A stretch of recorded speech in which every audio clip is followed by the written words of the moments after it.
Salut à tous et bienvenue dans cette vidéo. Aujourd'hui nous allons parler du Echo Le Pro 3 en version X722 je crois. C'est-à-dire en gros une version qui est disponible uniquement pour la Chine et qui ne peut pas être hackée entre guillemets, enfin plutôt on peut pas remplacer la ROM par Cyanogen, enfin Lineage OS en gros. Bon, pourquoi? Bah parce que c'est une version où le bootloader n'est pas déverrouillable, et etc., etc. Donc en gros, si vous voulez un téléphone qui a plus d'avenir, je vous conseille de prendre le normal, c'est-à-dire le X720, parce que voilà, il coûte plus cher, certes, mais surtout, il a un peu plus d'avenir sur ce point-là, on peut modifier tout ça, il y a un bon suivi de la communauté Lineage OS et tout ça. Celui-là, le 722, lui par contre, eh bien il a un suivi assez moyen, même de l'entreprise d'origine. Bon, par contre, c'est quand même un très bon téléphone, parce qu'il s'agit d'un Snapdragon 820 pour, au moment où je l'ai eu, à peu près 120 €, c'est-à-dire rien du tout, quoi. C'est vraiment, c'est gratuit pour un téléphone d'aussi bonne qualité, etc.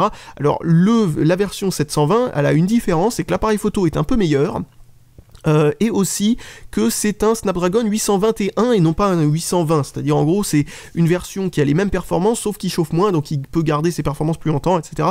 Le 820 et le 821 sont d'excellents processeurs, des trucs très très haut de gamme, etc. Bon voilà, donc trouver ça pour si peu cher, c'est assez impressionnant, mais ce téléphone a quelques petits défauts. Alors je vous ai déjà parlé du premier si vous prenez la version 722 et pas la version 720, c'est que le suivi est pas terrible, mais si vous l'achetez sur certains sites comme Gearbest ou Banggood ou des trucs comme ça, ouais c'est ça, je crois, enfin bref, des sites chinois qui ont un petit peu de sérieux, un tout petit peu quand même, bon pas beaucoup mais bon au moins un petit peu, c'est qu'ils te mettent une ROM qui a été traduite et qui contient le Google Play Store. Alors il y a quelques bugs à cause de ça parce que le Play Store a pas été mis comme il faut, mais enfin pas été mis comme il faut, ils ont fait comme ils pouvaient, de toute façon ils pouvaient pas mieux, parce que le Play Store pouvait pas se mettre mieux que ça tout simplement, parce que c'est pas une ROM alternative, les ROM alternatives il suffit d'installer un petit paquet et hop le Play Store fonctionne, c'est pas comme ça du tout dans ce genre de truc, hein. Ça je vous le dis, quelqu'un il a dit ah ouais mais c'est facile de rajouter le Play Store, non c'est pas facile du tout dans ce genre de situation, donc tant mieux qu'il vient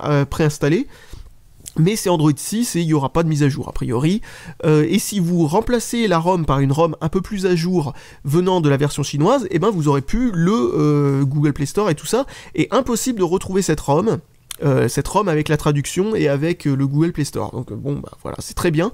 Donc bref, en gros, utilisez la ROM qui est de base dedans et ne faites rien d'autre.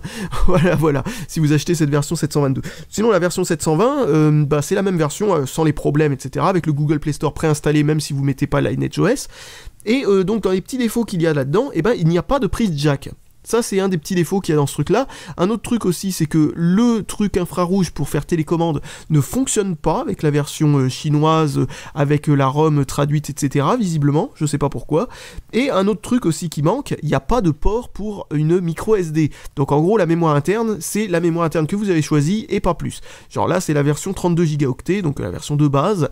Donc si vous prenez pas 2 tonnes de films ou ce genre de truc, ou vous installez pas 2 tonnes de gros jeux extrêmement gourmand en ressources, on va dire, ça devrait aller, mais sinon voilà, c'est pas un téléphone où on peut mettre énormément de choses dedans. Donc voilà, sinon mis tout ça de côté, c'est un téléphone vraiment pas cher du tout, avec une très très bonne configuration, avec un appareil photo tout à fait honnête.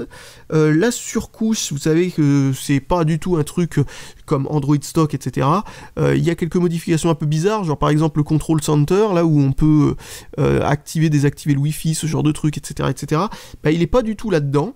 Et il est nulle part visible là-dedans, vous ne le trouverez pas du tout, voilà, vous cherchez, vous vous dites mais c'est où? Bah en fait c'est dans le multitâche, un peu façon iPhone et tout ça, enfin bon c'est vraiment très similaire.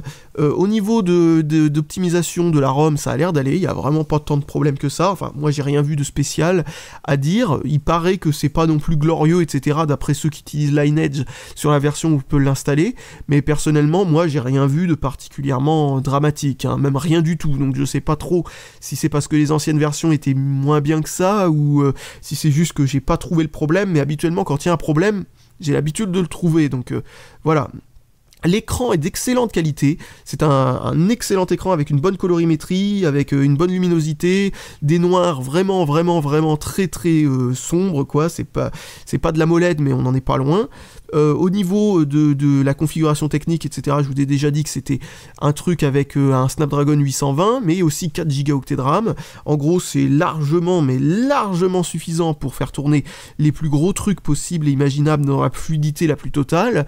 D'ailleurs, il faut dire que même des processeurs beaucoup moins performants sont capables de rendre à peu près tout fluide depuis maintenant un long moment sous Android, à partir d'Android 6. Même 5.1, on va dire. Donc voilà, on est vraiment... Android a vraiment pas besoin d'autant de performance pour faire tourner juste Facebook, un navigateur internet ou des trucs comme ça, de manière fluide de nos jours. Même un téléphone avec un Snapdragon 625 suffira largement. Alors un truc à dire, c'est que le Play Store est un petit peu capricieux. Par exemple, il n'est pas capable de télécharger une seule application si vous êtes en 3G, 4G, machin, etc. Il faut obligatoirement se mettre en Wi-Fi pour que ça fonctionne. Et bon, voilà, ça se voit qu'il a été bidouillé et tout ça en place. Pour installer les programmes, il faut vraiment faire attention à ce que ça se fasse bien, etc. Cliquez sur tout mettre à jour manuellement, parce que ça met pas à jour automatiquement, ou ce genre de truc. En gros, bon, voilà, il y a quelques petits bugs à propos de ça. En dehors du Google Play Store, j'ai pas vu de bug du tout.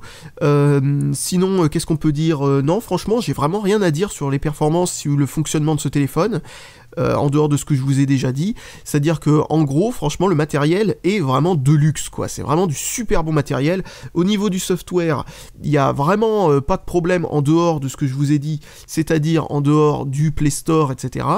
Et en dehors de tout ça, il y a juste quelques petites limitations, comme je vous ai dit, pas de prise jack, et pas de support de carte micro SD pour ajouter de la place dedans.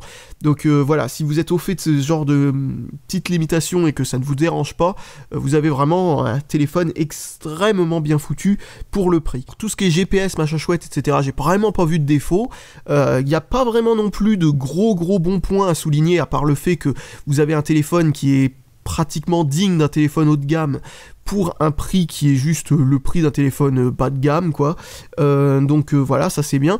Un autre truc à dire aussi, c'est qu'il y a un haut-parleur en bas, il y a un haut-parleur en haut, et les deux fonctionnent en même temps pour faire le stéréo quand vous l'utilisez, vous savez, pour lire une vidéo sans brancher de casque ou quoi que ce soit. De toute façon, pour brancher un casque, vous êtes obligé de passer par cette prise-là. Façon iPhone, en gros, vous êtes obligé de passer par la prise de recharge. C'est un petit peu casse-pied, mais voilà, sinon vous pouvez aussi utiliser des trucs sans fil. Mais si vous branchez rien du tout, vous avez au moins un très bon son venant des deux haut-parleurs qui, comme je vous l'ai dit, quand vous regardez en vidéo, font un effet stéréo qui fonctionne très bien. Sinon, ça utilise un port USB Type C, qui est très pratique, vous savez, le port USB réversible. Et voilà, sinon, voilà, bon, comme je disais, tout équipé, et vous avez même un capteur d'empreinte digitale, double flash, un appareil photo qui est tout à fait honnête, même si, comme je vous l'ai dit, la version un peu plus haut de gamme a un meilleur appareil photo, bien meilleur appareil photo, avec un meilleur focus et tout le bazar, mais franchement, pour cette version qui est réservée normalement au marché chinois, donc qui a été, on va dire, bien, ils ont gratté un peu partout pour pour payer le moins cher possible, en gros, pour que ce soit le moins cher possible à acheter, eh bien, ils ont quand même mis un appareil photo tout à fait honnête, hein, mais quand même moins bien. Voilà, bon, qu'est-ce que j'ai d'autre à dire de spécial? Ah oui, l'autonomie est très bonne. Très bonne autonomie, vous avez un très gros processeur, mais ça ne tire pas trop sur la batterie non plus, une batterie 4000 mAh, donc 4000 mAh, pour voilà, avec une autonomie qui peut aller jusqu'à 8-10 heures si vous l'utilisez dans les conditions optimales, on va dire, pour la batterie, mais dans les conditions un peu moins optimales, c'est-à-dire avec, vous savez, plein soleil, donc ça monte la luminosité à fond, et voilà, vous passez rarement en dessous de 5 heures d'autonomie écran allumé, ce qui est beaucoup, parce que 5 heures d'autonomie écran allumé, ben c'est quand même, voilà, c'est vraiment pas mal du tout.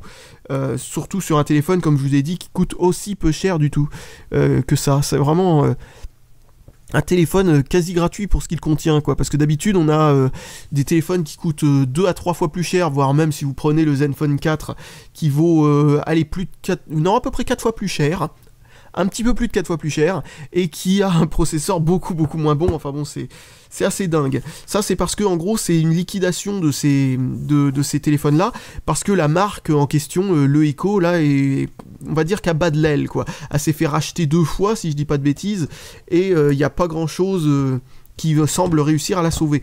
Donc vous avez un bloc d'alimentation, un bon bloc d'alimentation, bien gros, machin, etc. Il vous faudra un adaptateur pour le faire fonctionner en Europe, par contre.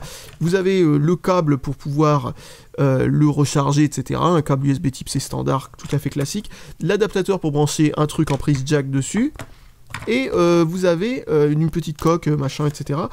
Là, vous avez de la babiole, paperasse administrative, et rien à cet endroit-là, pas de petits, comment on appelle ça, de petits casques kit main libre, etc. de données avec, mais c'est pas grave, de toute façon, vous pouvez utiliser n'importe lequel en prise jack. Donc voilà, bon, ça sera une vidéo très courte parce que vraiment il n'y a pas grand chose à dire. C'est un excellent téléphone pour le prix. Après, comme je le disais, il a quelques petites limitations fâcheuses qui font qu'ils sont obligés de le liquider à pas cher à cause de la prise jack, à cause du support de la carte SD, et surtout pour ce modèle-là, qui est le modèle sino-chinois, on va dire, eh bien on est obligé de supporter une version un peu buggée du Play Store si on veut pouvoir l'utiliser comme ça, et aussi supporter le fait qu'il n'y aura aucune mise à jour et qu'il fonctionnera toujours sur Android 6.0, ce qui à mon avis devrait pas être un problème parce que Android 6.0 à mon avis on pourra l'utiliser encore pendant 4 ans avant qu'il y ait plus d'applications qui tournent dessus minimum. Donc voilà. Allez, je pense plus rien à dire de plus sur ce téléphone et je vous dis salut à tous et à la prochaine.